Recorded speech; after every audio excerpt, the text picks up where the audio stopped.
Terima kasih telah hadir dalam acara peluncuran The Hidden Hebrew in Indonesian, 500 Roots Found in the Language of Eden. Terima kasih untuk semua sahabat Circle. Terima kasih utamanya untuk kedatangan dari Profesor Komarudin Hidayat dan juga Bapak Budi Pradono dan Kapten Gunawan. Mereka adalah para cendekiawan Indonesia yang sangat dihormati. Dan saya berterima kasih untuk Profesor Komarudin Hidayat yang banyak memberikan bantuan untuk pemahaman saya mengenai bahasa-bahasa agama. Beliau adalah seorang cendekiawan Indonesia, sangat dikenal di Indonesia ini. Dan kami berdua, saya bersama Profesor Isaac Mosesen, menulis buku ini. Ini adalah hasil riset kami berdua dan riset yang sudah dimulai oleh beliau sudah 30 tahun, dan ketika kami bertemu di Yerusalem April tahun 2023 yang lalu, kami memutuskan untuk membukukan riset ini. Di buku ini kami hanya membatasi 500 kata temuan dengan metode riset yang dijelaskan pada buku ini. Dan ini juga akan membuka kemungkinan bagi Anda-Anda yang tertarik untuk meneruskan penelitian ini, yang nanti mungkin bukan hanya 500 kata lagi, tetapi mungkin bisa mencapai ribuan kata. Kami berdua terbuka bagi Anda yang ingin meneruskan penelitian ini. Anda juga berpeluang secara bebas untuk mengembangkan metode penelitian linguistik dari Profesor Mosesen ini. Mungkin Pak Budi ya, sangat rajin sekali menulis kata-kata dalam bahasa Ibrani. Saya sendiri amazed banget dengan tulisan beliau. Apa yang kami sudah mulai dari buku ini, nanti Anda pun bisa mengembangkannya. Jadi, The Hidden Hebrew in Indonesian menjadi bukti bahwa manusia dapat mengurut sejarah kehidupannya. Mulai dari Adam, manusia pertama di bumi ini, di Taman Eden, dan runutan kisah bapak-bapak leluhur sampai ke Nuh yang memiliki 3 putra, Shem, Ham, dan Yafet. Dan dari sini kita juga merunut kemampuan berbahasa manusia yang pertama dengan bahasa Idenix, dan perpecahan bahasa sejak insiden Menara Babel lainnya. Jadi ini bukanlah riset hasil final, tetapi mungkin juga bisa disempurnakan, dan karena memang metode yang dikembangkan oleh Profesor Mosesen ini berkembang luas untuk dikembangkan lagi. Demikianlah dalam ilmu pengetahuan kita dapat membagikannya dan mengembangkannya. Jadi silakan untuk yang suka untuk mempelajari bahasa linguis, mungkin Anda punya ketertarikan untuk meneruskan penelitian-penelitian dari buku ini, atau mungkin Anda memiliki metode yang lain. Ini akan memberikan kasana yang luas bagi kita semua dalam ilmu pengetahuan, utamanya dalam ilmu mengenai bahasa. Terima kasih untuk kehadirannya, terima kasih Circles Indonesia, terima kasih Mas Dimas. Terima kasih semuanya yang sudah memberikan atensinya dan apresiasinya untuk buku ini. Tuhan memberkati. Beshem Ha'af Ben Feriwah Kodesh Ha Elohim Echad. Di dalam nama Bapa dan Putra dan Roh Kudus Allah yang Esa. The Hidden Hebrew in Indonesian, 500 Roots Found in the Language of Eden. Dan ini adalah pertemuan saya dengan Profesor Isaac Mosesen tahun lalu, pada pasca tahun lalu, April 2023. Ketika saya bertemu dengan beliau, beliau memang sedang meneliti bahasa-bahasa Austronesian, termasuk bahasa Tagalog di situ. Dalam pertemuan kami, beliau mengatakan kenapa kita nggak nulis buku saja. Nah, ada salam dari Profesor Isaac Mosesen untuk kita semua. Di sini adalah foto kami berdua di depan sebuah model of Jerusalem in Second Temple Periods. Di sini di Museum of Israel, Yerusalem. Ini nggak jauh dari rumah beliau, di Emek Refaim di Jerusalem. Dari sini saya mendapatkan kesempatan yang sangat baik dan menanggapi keinginan beliau untuk bersama-sama menulis dan kolaborasi bersama. Seperti yang saya bilang tadi, bahwa apa yang kami tulis di sini sebenarnya saya sudah mulai membahasnya di tahun 2021, bab yang ke-38, Edenic Language, Lashon Gan Eden. bahasa Ibrani ibu bagi semua bahasa di dunia. Kalau Anda mengunjungi Israel, saya rekomen sekali, highly rekomen untuk mengunjungi Museum Israel. Di situ ada Model of Jerusalem in Second Temple. Dan ini adalah buatan dari seorang seniman dan seorang arsitek. Saya rekomen banget ini, Pak Budi. Harus berkunjung ke tempat ini sama-sama arsitek kan? Ya. Michael Aviona. Keren banget ini. Bisa secara 3D, bisa dilihat dan sangat luar biasa sekali. Nah, seperti yang tadi dibicarakan oleh Pak Budi Pradono, The Hidden Hebrew di sini ada 146 halaman dan ada 6 bab. Bab yang paling penting di sini ada di bab 4 supaya kita bisa memahami ternyata ada hubungan bahasa-bahasa Indonesia yang ternyata terhubung dengan bahasa identik. Di chapter yang satu, ini adalah lanjutan dari buku saya di bab yang ke-38, Identic Language, Lashon Gan Eden dalam bahasa Inggrisnya. Dan kebetulan sekali juga saya mengampu sebuah serial lecture sampai lecture yang ke-13. Kok kebetulan saya sedang membahas mengenai Menara Babel dan Nimrod, seorang emporium pertama, orang yang sangat perkasa di bumi. Dan disitulah awal mula dari terpecahnya bahasa-bahasa yang dahulunya hanya satu bahasa, kemudian terpecah-pecah menjadi banyak sekali bahasa-bahasa. Dan di sini, menurut penelitian dari Profesor Isaac Mosesen, all roads led from Babel. Bahasa manusia di bumi oleh kuasa Allah telah dijadikan menjadi berbagai macam bahasa sejak pengacauan Menara Babel. Kalau ada perpecahan bahasa-bahasa, tentulah ada bahasa yang menjadi bahasa pertama. Ada bahasa yang menjadi ibu bagi semua bahasa-bahasa. Jadi diksi dari Profesor Isaac Mosesen mengatakan, Kol haderechim derek Babel. All roads led from Babel. Semua bahasa-bahasa itu terpecahnya awal mulanya dari Babel. Seperti judul kitabnya, Kitab Kejadian atau Kitab Genesis, yang menjadi genealogi dari segala sesuatu apapun yang terjadi di alam semesta ini, tentu ada awal mulanya. Adalah hal yang luar biasa, Kitab Torah mencatat itu semua. Saya akan bercerita mengenai satu orang yang bernama Nimrod. Nimrod adalah seorang emporium yang pertama di bumi ini, ditulis dalam Kitab Kejadian pasal 10 dan pasal 11. Dia adalah pemrakarsa pembangunan Menara Babel. Kejadian 10 ayat 10. Dia adalah seorang emperor yang pertama. Jadi menarik sekali. Yahudi, Islam, dan Kristen adalah agama-agama Semitik. Tapi sebelum bicara mengenai Abraham, Kitab Torah itu bicara mengenai satu sosok yang amat luar biasa dan ditulis sebelum kisah mengenai Abraham. Dia adalah Nimrod. Dan Nimrod ini adalah keturunan dari Ham. Dan Nimrod ini adalah orang pertama yang ditulis sebagai penguasa bumi. Dan dia karena menjadi sang penguasa, kemudian dia menjadi seorang tiran dan dia membangun Menara Babel untuk mengambil bagian ingin meraih langit sebagai tahtanya. Dan di situ terjadi sidang ilahi yang kemudian Tuhan memerintahkan untuk mengacaukan bahasa-bahasa manusia sehingga rencana dari Nimrod ini digagalkan. Jadi ada kekacauan bahasa chaos yang dicatat dalam Kejadian pasal 11.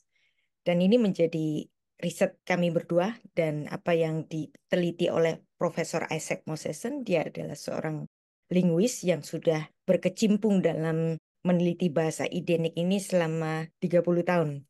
Dan salah satu yang diteliti setelah meneliti banyak bahasa, termasuk bahasa Austronesian di sini dan bahasa Indonesia.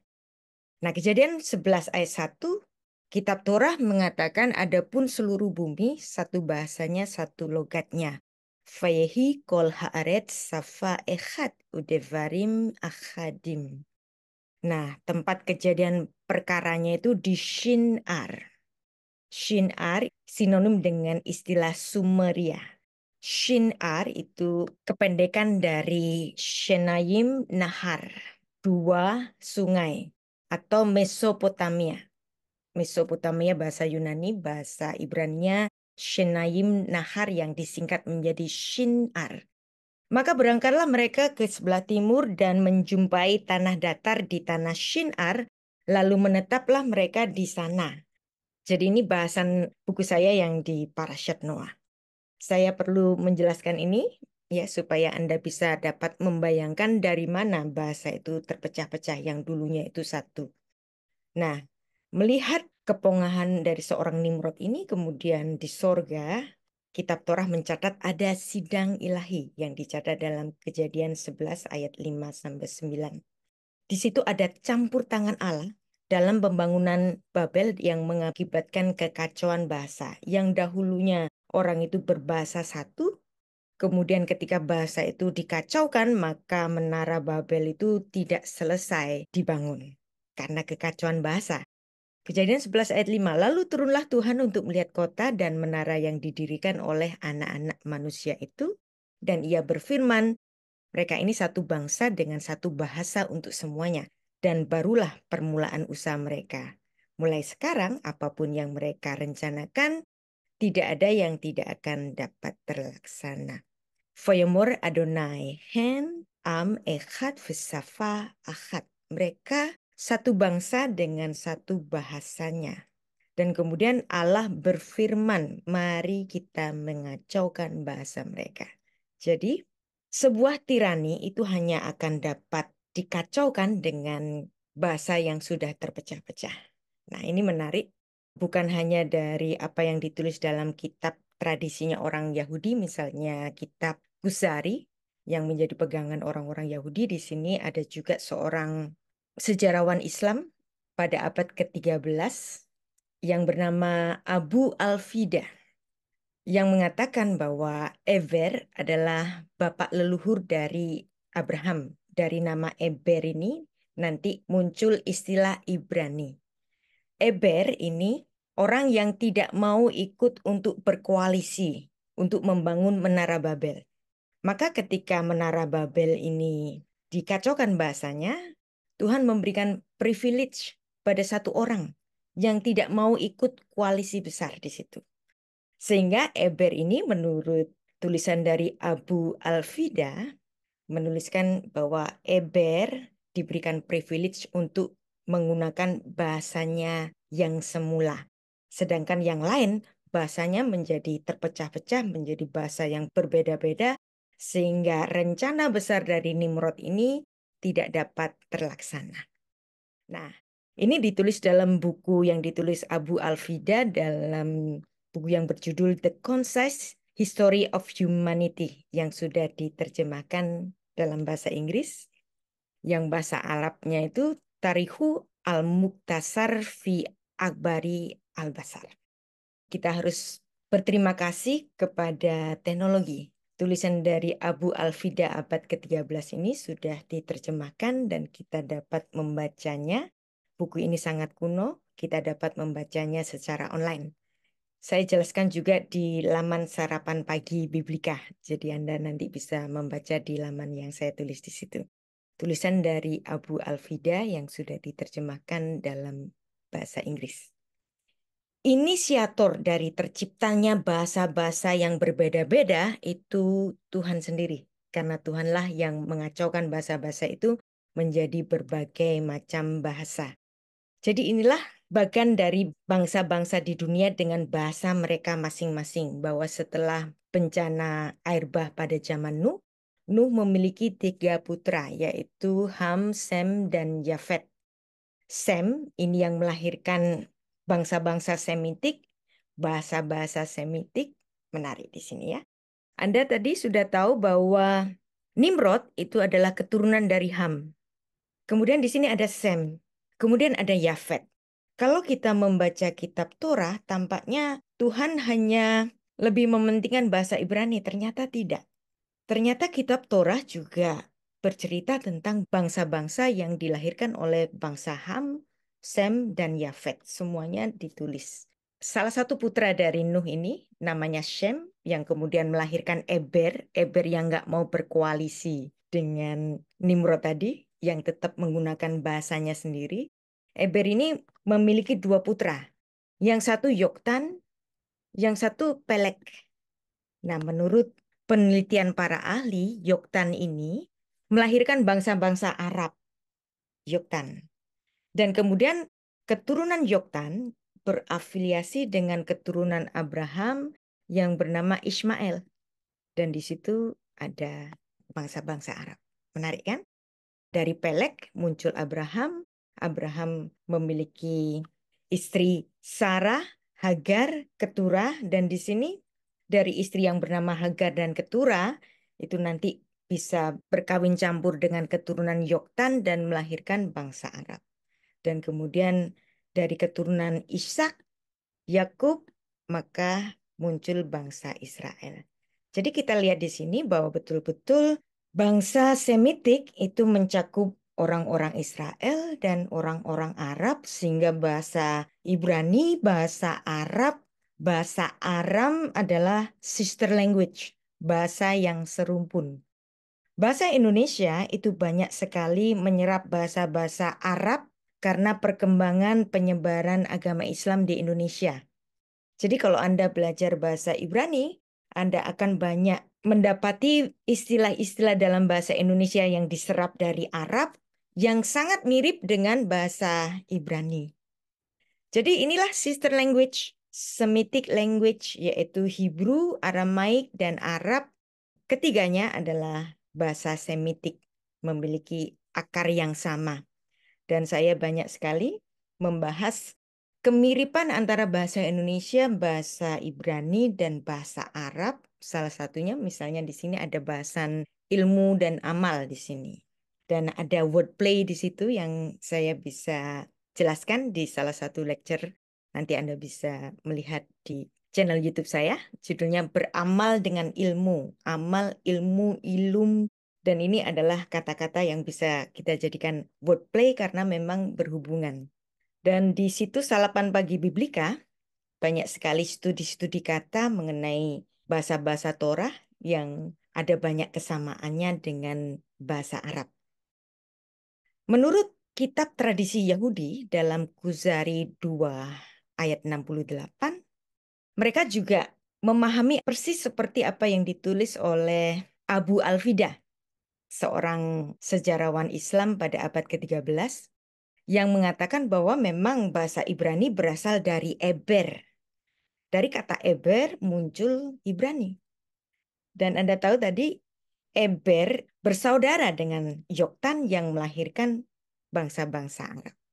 Nah, apa yang ditulis dalam kitab Kuzari mirip sekali dengan apa yang dituliskan oleh Abu Al-Fida pada abad ke-13. Dalam Jewish tradition, namanya juga tradisi tentu saja, karena ini juga berurusan dengan kepercayaan dan agama, mereka mengatakan bahasa Ibrani adalah Lashon HaKodesh, bahasa yang kudus, karena dengan bahasa Ibrani, Tuhan memberikan inspirasinya kepada Musa untuk menuliskan kitab Torah.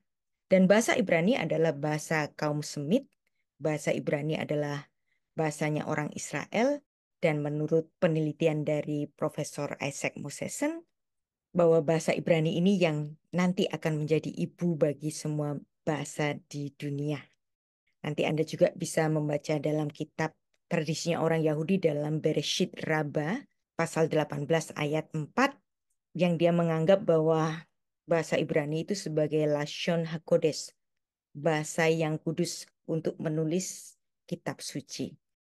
Nah, inilah silsilah dari Adam sampai ke Set, sampai ke Enos, dan nanti ada banjir besar. Hanya keluarga Nuh yang diselamatkan oleh Tuhan. Nuh memiliki 3 putra, dan dari ketiga putra ini lahir bangsa-bangsa dengan bahasa mereka sendiri-sendiri, yang dimana bahasa yang terpecah itu baru setelah pembangunan Menara Babel. Apa yang dapat dijadikan dasar bahwa sebenarnya bahasanya Eber atau Ibrani yang membentuk kata Ibrani itu sebenarnya bahasa Idenik. Kita dapat melihat dari timeline kehidupan dari bapak-bapak leluhur di masa lalu, generasi pertama sejak Adam. Adam adalah manusia pertama seperti yang ditulis di kitab Torah, di mana Adam ini memulai civilian dunia, yang dimana Tuhan menciptakan Adam dalam gambar dan rupanya, sehingga Adam adalah makhluk yang dapat berpikir, makhluk yang memiliki akal budi. Adam ditaruh di Taman Eden. Adam berbicara dalam bahasa apa? Tentu saja dengan bahasa Eden, kan? Nah, Adam memiliki putra Set, kemudian Enosh, Kenan, dan kemudian ada Mahalaleel, ada Yared, ada Henok, Metushalah, dan Lamek, dan Nuh di sini.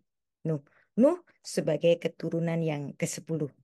Dari Nuh kemudian lahir Shem di sini. Kita lihat di Sem, karena itu adalah pusatnya untuk memahami bahasa Semitik. Dari Sem nanti lahir Eber di sini. Nuh pada saat itu tentu saja masih menggunakan satu bahasa. Bahasanya Nuh, Noah di sini tentu saja sama dengan bahasanya Adam. Bahasanya Nuh. Dari Eber ini muncul bahasa Ibrani, berarti bahasanya Eber adalah bahasa yang sama dengan bahasanya Nuh. Lalu bagaimana dengan bahasanya Bapak Abraham? Bahasanya Bapak Abraham tentu saja sama dengan bahasanya Eber. Walaupun diperkirakan bahasa itu sudah terpecah pada zamannya Pelek. Pelek ini artinya perpecahan. Kenapa putra dari Eber itu dinamakan Pelek? Karena dari kelahiran Pelek, bahasa-bahasa itu menjadi terpecah menjadi berbagai macam bangsa-bangsa pula. Jadi kita bisa memahami di sini seperti apa yang ditulis oleh Abu Al-Fida. Eber ini diberikan privilege oleh Tuhan untuk menggunakan bahasanya yang semula. Jadi bahasanya Eber sama dengan bahasanya Nuh. Dan ini pula sama dengan bahasa yang digunakan oleh Abraham. Kalau kita lihat dari timeline ini, Abraham itu memiliki kemungkinan bertemu dengan nenek moyangnya yaitu Nuh. Juga Eber, dia memiliki kemungkinan untuk bertemu dengan Eber sendiri, bertemu dengan Pelek, dan Terah adalah bapak dari Abraham. Jadi bahasanya Ibrahim ya bahasa Ibrani, karena dia keturunan dari Ibrani. Dan Ibrani menggunakan bahasa yang sama dengan Nuh. Nuh menggunakan bahasa yang sama dengan Adam. Jadi bahasanya Adam bahasa Eden yang digunakan oleh Nuh, kemudian Sem, kemudian Eber, dan Abraham. Jadi Abraham juga menggunakan bahasa Edenik atau yang disebut dengan Lashon Gan Eden. Ada satu harian yaitu Breaking Israel News di sini, tulisan dari Dr. Rivka Lambert pada tahun 2019 yang menulis penelitian dari Profesor Isaac Mosesen. Biblical Hebrew is the mother of all language before and after the Tower of Babel. Jadi di sini menurut Profesor Isaac Mosesen, Edenik adalah proto-human language. Ini karena hubungannya dengan Taman Eden, di mana manusia pertama diciptakan ditempatkan di Eden, maka Edenik adalah mula dari bahasa Ibrani Alkitabiah yang digunakan untuk menulis Torah. Nah, saat itu Profesor Isaac Mosesen bersama dengan penerbitnya James Dillon itu menerbitkan sebuah kamus yang judulnya eWord. Bisa dibeli di Amazon atau Anda dapat menghubungi Profesor Isaac Mosesen melalui situsnya di www.idenik.org. Jadi angka 70 adalah lambang dari global manusia di dunia, global bangsa-bangsa di dunia. Angka 70 itu merujuk kepada keturunan Nuh yang dimana keturunan Sem berjumlah 26, Yafet 14, Ham berjumlah 30. Dan sebenarnya ada dua nama yang sama. Dan kalau dihitung secara harfiah itu ada 72, tapi ada dua nama yang sama. Maka angka 70 ini menjadi lambang bagi bangsa-bangsa di dunia, lambang global dunia. Dan ini adalah karya-karya dari Profesor Isaac Mosesen. Nanti Anda bisa menggoogle atau membuka laman beliau. Jadi bahasa Idenik meneliti tentang sound dan sense. Misalnya di sini ada kata shimile, berasal dari bahasa Ibrani masyal, misal bahasa Indonesianya. Bahasa Indonesia misal itu berasal dari bahasa Arab, bahasa Ibraninya masyal. Market bahasa Inggris itu berasal dari bahasa Ibrani makhar, market. Nah, race bahasa Ibrani rats. Beliau dapat menghubungkan 30.000 bahasa Inggris yang sebenarnya ada hubungannya dengan bahasa Idenik di sini. Ini adalah percakapan kami berdua yang pertama kali ketika saya bertemu dengan Profesor Isaac Mosesen. Dia mengatakan bahwa kata dalam bahasa Indonesia, bahasa yang betul-betul Austronesian, bukan berasal dari bahasa yang lain, yaitu misalnya kata palsu, palsu bahasa Indonesia. Itu berasal dari bahasa Ibrani pesel. Pesel itu artinya patung. Patung yang menyerupai. Apapun yang menyerupai yang bukan orang itu sendiri itu palsu. Dari situ saya banyak sekali bercakap-cakap dengan beliau mengenai kemiripan-kemiripan bunyi yang menjadi persamaan bahwa sebenarnya bahasa-bahasa di dunia ini muaranya itu berasal dari satu bahasa yaitu bahasa Idenik. Yang dimana bahasa Idenik ini kemudian menurunkan bahasa Ibrani. Kita tadi sudah melihat dari timeline bangsa-bangsa yang dimana Ibrani, Aram, Aramaik, dan Arab. Kenapa menjadi bahasa yang serumpun? Karena memang berasal dari Sem, salah satu putra dari Nuh. Misalnya bahasa Indonesia, serapan bahasa Arab misalnya ya. Hari Senin, Yom Sheni, Senin, Sheni. Hari Selasa, Yom Shelisi, Shelisi, Selasa. Refi'i, Rabu, Rabu, Refi'i. Hari kelima, hari Kamis, bahasa Ibraninya Khamishi. Hari Jumat, Yom Shishi agak berbeda.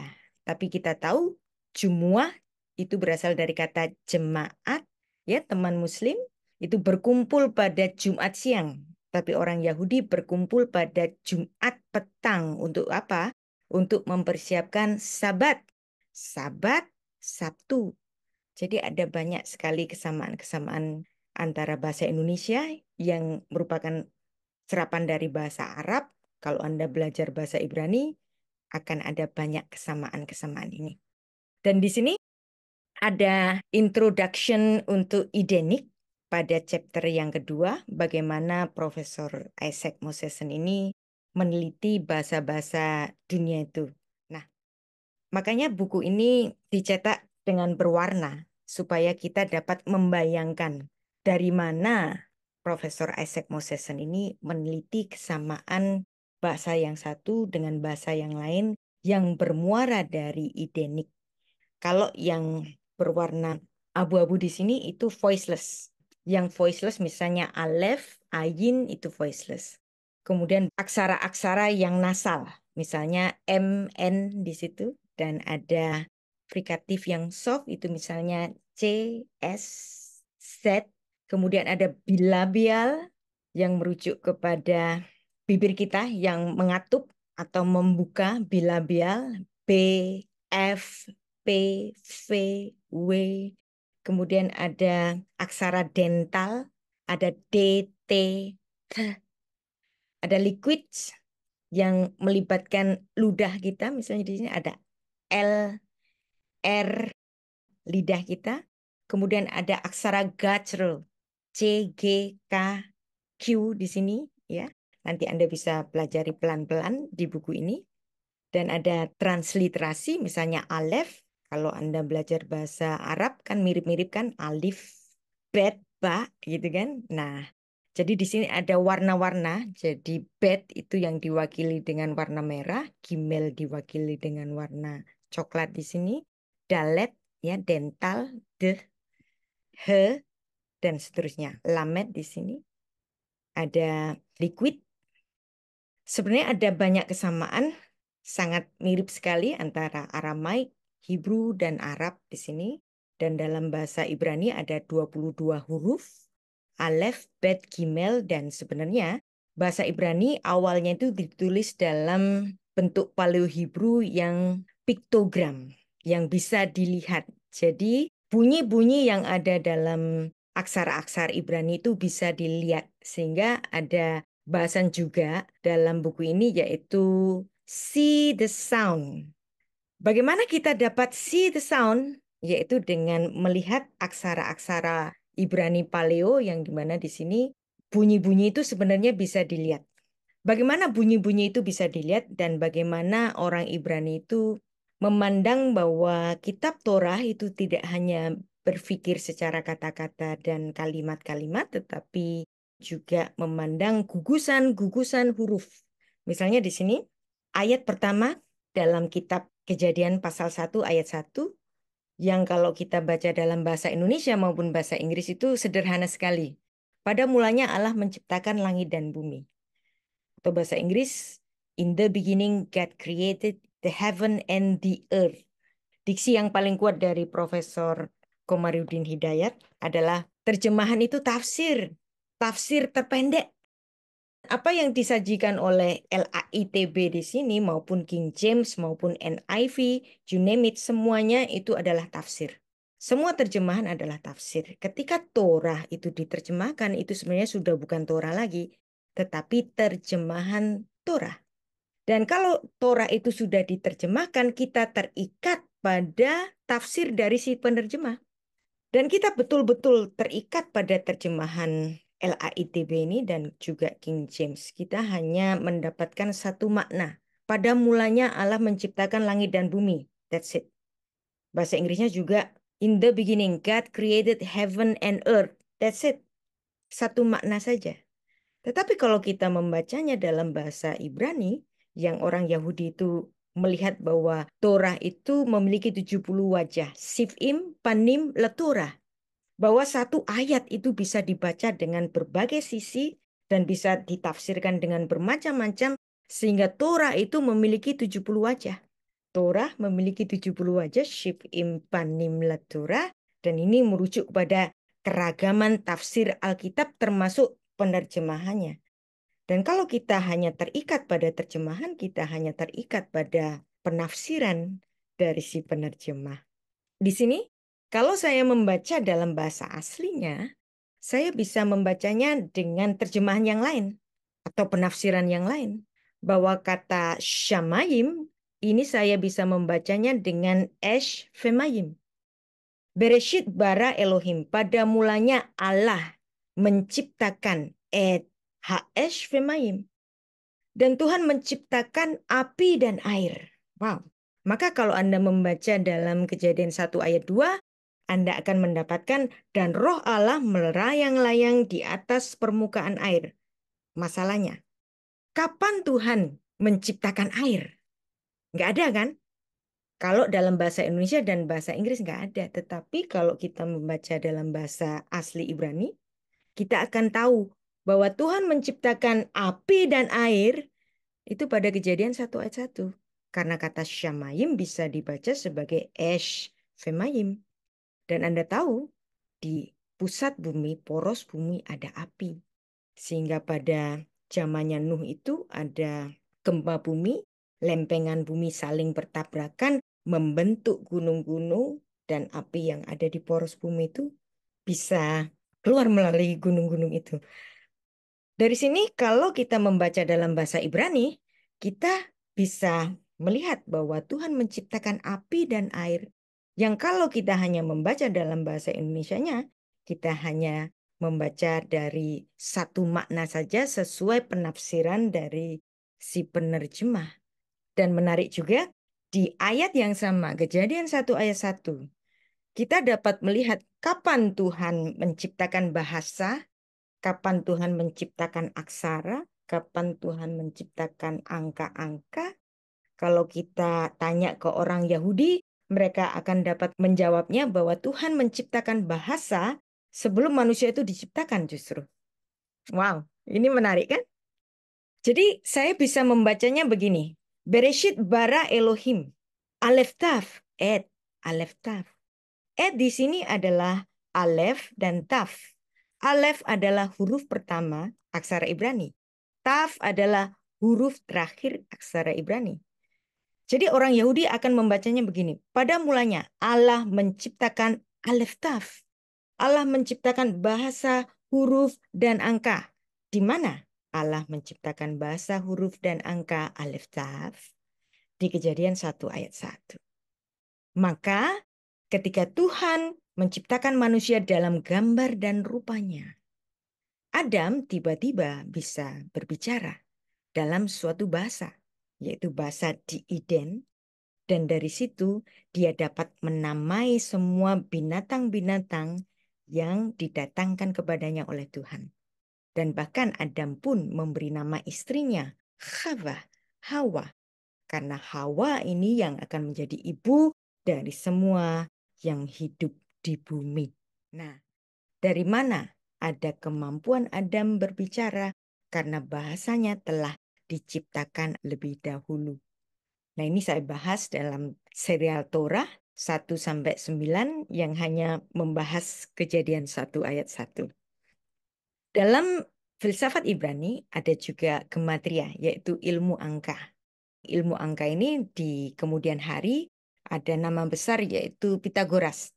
Tapi Pitagoras ini baru muncul pada abad ke-6 sebelum Masehi.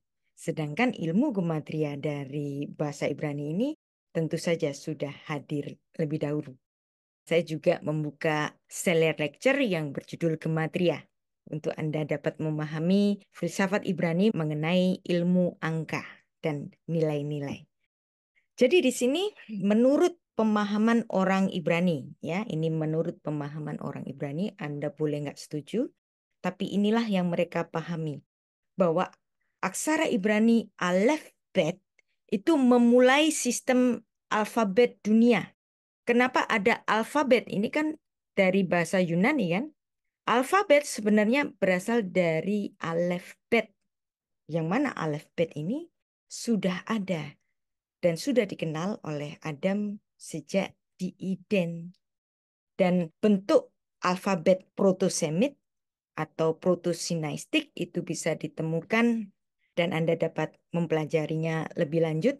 Anda dapat membuka www.sarapanpagi.org ataupun membaca dari buku The Hidden Hebrew ini.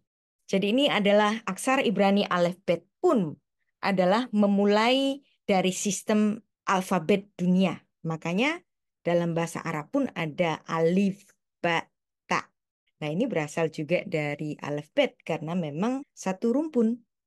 Dan itu membentuk filsafat huruf dalam bahasa Ibrani. Jadi ada filsafat huruf Ibrani dan Torah itu tidak hanya berpikir secara kata-kata dan kalimat, tetapi juga gugusan-gugusan huruf itu menjadi kode-kode. Alkitab itu tidak melulu kode saja, tetapi termasuk decode-nya. Ini adalah perkembangan dari Paleo Hebrew, berkembang menjadi Middle Hebrew, Late Hebrew, dan Modern Hebrew yang sekarang banyak dipakai. Tapi awalnya Aleph seperti kepala kerbau karena berasal dari kata aluf. Aluf itu artinya kepala. Aleph yang nilainya 1 itu berhubungan dengan elef atau bahasa Arabnya alif yang artinya 1000. Kenapa angka 1000 berhubungan dengan 1? Karena 1000 perkara di alam semesta ini, angka 1000 dalam gematria Ibrani itu artinya sesuatu yang tak terhitung berasal dari satu alef. Dan alef ini menurut filsafat Ibrani adalah lambang dari Elohim, lambang dari Allah. Dan itulah filsafat letterisme Ibrani yang Anda dapat pelajari di laman Sarapan Pagi Biblika atau nanti Anda dapat mempelajarinya di channel YouTube saya yang saya buat secara berseri. Di chapter 3 ini ada pembahasan Let us see the sound. Bahwa aksara-aksara Ibrani itu bisa dilihat. Makanya let us see the sound. Misalnya di sini. Keluaran 20 ayat 18. Menuliskan demikian. Seluruh bangsa itu, Ha'am, mereka melihat ro'im, suara-suara. Ya. Suara-suara apa? Suara-suara et alef taf. Bahwa alef taf ini dapat dilihat. Kenapa bisa dapat dilihat? Misalnya di sini ada aluf, kepala. mula dari segala sesuatu, kepala. Nah, kemudian ada bed, bed itu rumah. Dan kemudian gimel, gimel itu nursing, lambang dari perempuan yang nursing. Kemudian ada dalet, dalet itu pintu. Dan kemudian di sini he di sini ada laki-laki mengangkat tangannya. Dari situlah mulanya kata hey, hey. Maka aksara-aksara Ibrani itu bisa dilihat.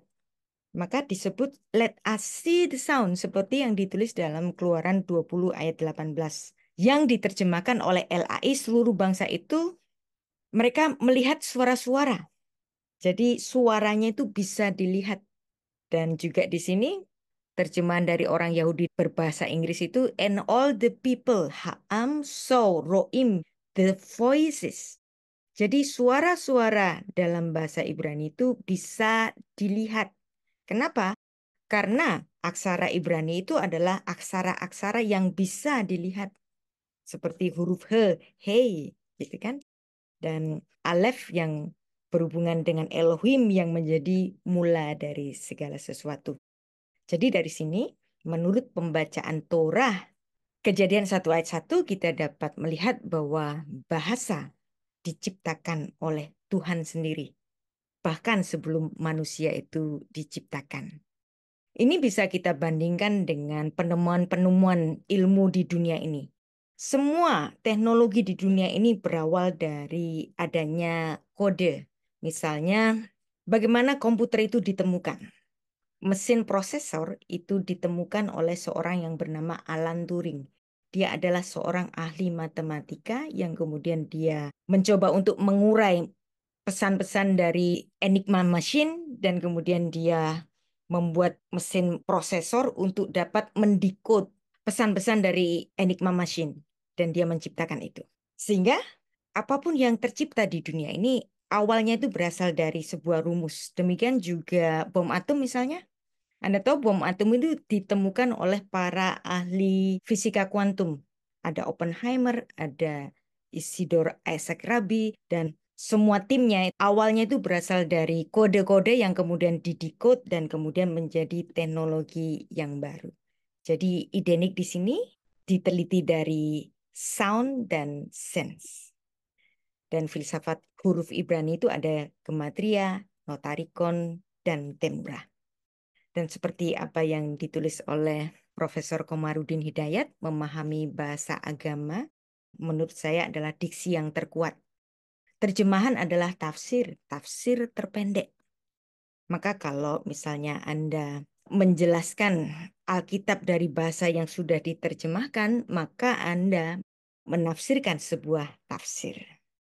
Di chapter yang keempat, ini ada bahasan mengenai Indonesian from Edenic. Contohnya ada kata abdi yang berasal dari bahasa Arab dan itu berasal dari bahasa Edenic. Misalnya di sini akhirat ini menarik ya. Kata akhirat itu berhubungan dengan bahasa Ibrani akharaf, akharit, akharai. Itu berasal dari rumpun yang sama yaitu bahasa Ibrani yang berasal dari bahasa Arab dalam bahasa Indonesia. Di sini ya, menarik. Dan kata akhirat ini disebut 10 kali dalam kitab Kohelet. Sehingga kitab Kohelet itu adalah kitab filsafat kematian. Dan ini adalah penelitian saya untuk disertasi saya, yang saya juga banyak sekali mengambil tulisan-tulisan dari Profesor Komarudin Hidayat. Misalnya di sini ada psikologi kematian, psikologi kebahagiaan, dan juga berdamai dengan kematian. Ini membantu saya untuk menyelesaikan disertasi saya untuk menempuh S3 Filsafat Teologi. Dan saya akan bercerita sedikit mengenai Profesor Isaac Mosesen yang dimana beliau itu sudah 30 tahun meneliti bahasa Idenik di sini dan dia menelurkan ada kamus e-word yang nanti di akhir 2024 ini dia akan merilis kembali 2.700 halaman. Beliau juga menulis The Origins of Species, Edenic Theory. Dan misalnya di sini ada kata goal. Goal itu berasal dari bahasa Idenik yang berasal dari kata galal, artinya menggelinding. Goal ini adalah bentuk imperatif dari galal. Kalau Anda menggoogle kata goal, berasal dari manakah goal itu? Ini adalah jawaban dari Google. Sebenarnya kata goal itu berasal dari bahasa Idenik. Dan ini juga dijelaskan pada halaman ke-99. Jadi goal adalah menggelinding ke arah tujuan. Nah, orang yang menggelinding ke arah tujuan berserah, itulah goal. Maka kalau seandainya seseorang yang sedang mengalami banyak masalah, kepenatan, goal in aja, berserah saja, menggelinding ke arah tujuan. Ada banyak sekali kata goal dalam Alkitab Ibrani, misalnya Mazmur 37 ayat 5, Amsal 16 ayat 3, dan seterusnya. Nanti ini saya bahas pada sejarah manusia untuk selanjutnya. Termasuk Golgota itu berasal dari kata goal. Yang biasanya kalau orang nonton bola apa sih yang ditunggu? Ya, goal saja. Dari mana juga kata sekolah? Kata sekolah berasal dari kata Ibrani haskala.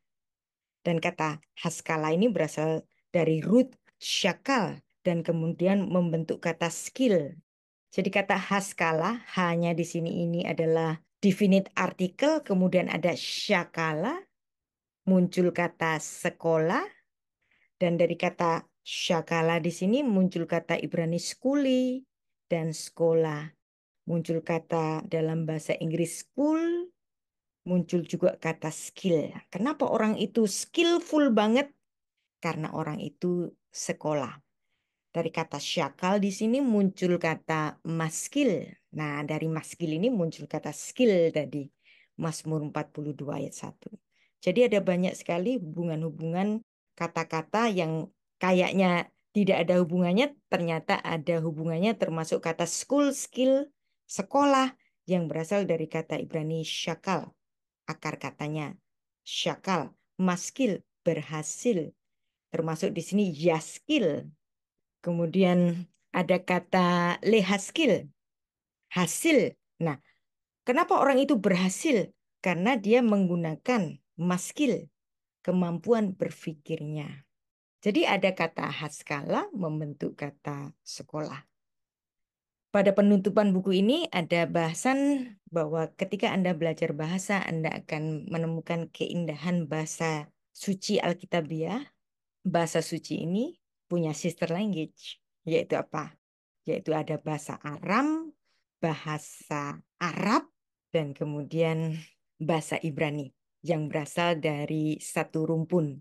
Nah, saya rasa itu saja untuk memberikan penggambaran apa yang dibahas dalam The Hidden Hebrew in Indonesia.